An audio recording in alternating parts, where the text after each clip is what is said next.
In this video, we wanted to share with you how most of the companies are trying to figure out as to what is going to be the impact of tariffs, how much of the tariffs are the companies going to absorb themselves, and how much of the tariffs are they going to pass on to their consumers. In another recent video that we shared with you, we shared that Hermes is going to be increasing its prices in US and passing on the tariff impact to the consumers. We are also seeing this in the terms of the auto industry, wherein some of the auto companies are going to be pausing exporting to US till the time they can figure out as to how much of the impact tariffs are going to have on their own production and sales, and how much of the impact they can pass on to the consumers.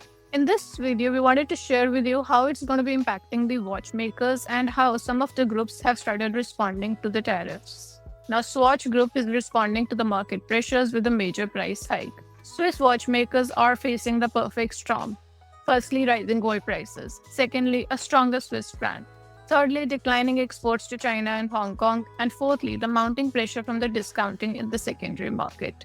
Swatch Group has become the first group to react.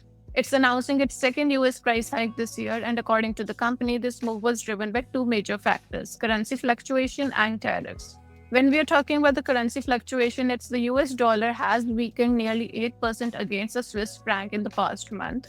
And when we are talking about tariffs, the US import duties on the Swiss watches have jumped from 3% to 10%. Gold prices, now at a record $3,244 per ounce, have surged 23% this year alone, compounding cost pressures.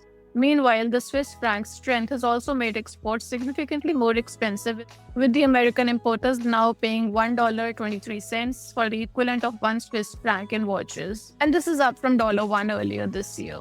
Add to this the steep drop in the watch exports, that is minus 12% to Hong Kong, minus 27% to China, and a flood of discounted watches on the grey market, and it is clear that the pricing strategies across the sector may be entering a new phase.